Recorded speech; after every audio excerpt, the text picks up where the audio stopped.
আসসালামু আলাইকুম ওয়া রাহমাতুল্লাহি ওয়া বারাকাতুহু। আলহামদুলিল্লাহ, আল্লাহ তাআলা লাখো কোটি শুকরিয়া যে আল্লাহ তাআলা আমাদেরকে হাজার হাজার মানুষের ভিতরে যারা মৃত্যুবরণ করছে তাদের ভিতর থেকে বাছাই করে আমাদেরকে জীবিত রাখছে এবং কি এই বরকতময় মাস রমাদান আমাদেরকে দান করছেন।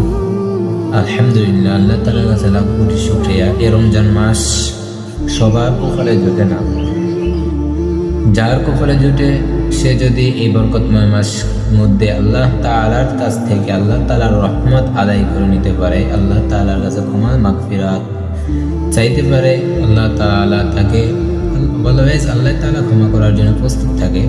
কিন্তু রমজান মাসে আল্লাহ তাআলা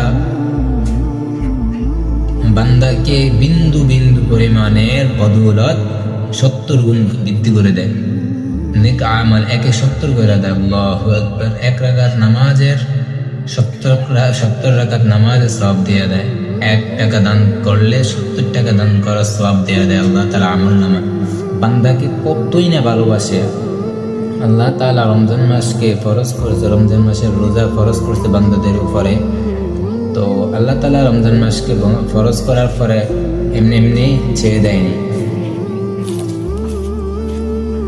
আল্লাহ তাআলা রমজান মাসকে ফরজ করার পরে বান্দাদের উপর এমনি ছেড়ে দেয়নি যে সবার উপর ফরজ। আল্লাহ তাআলা দেখো বান্দাকে কত ভালোবাসে, বান্দার কত কেয়ার করে আল্লাহ তাআলা। এই যে দেখো, অসুস্থ হইলে আল্লাহ তাআলা বলতেছে সমস্যা নেই, অসুস্থ হলে পরে রাখবে, সফরে থাকলে পরে রাখবে। মানে আল্লাহ তাআলা বান্দার কত সুবিধা করতেছে। আর বান্দা আল্লাহ তাআলার হুকুম সুস্থ সবল দৃঢ় মজবুত থাকা অবস্থায় আল্লাহ তাআলার ইবাদত, আল্লাহ তাআলার হুকুম অমান্য করতেছে।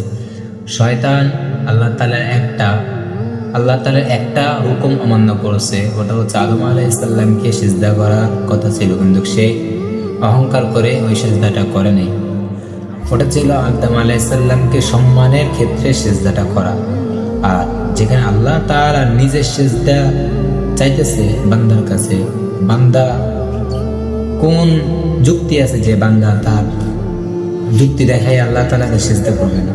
রমজান মাস বরকতময় মাস, আমরা আল্লাহ তাআলার ইবাদত বন্দির মধ্যে কাটাই, আল্লাহ তাআলাকে বেশি বেশি রাজি করার জন্য প্রস্তুতি নিই।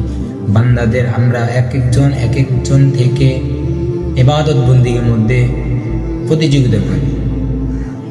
আল্লাহ তাআলার কাছে আমরা বেশি বেশি মাগফিরাত কামনা করি। আসসালামু আলাইকুম ওয়া রাহমাতুল্লাহি ওয়া বারাকাতুহু।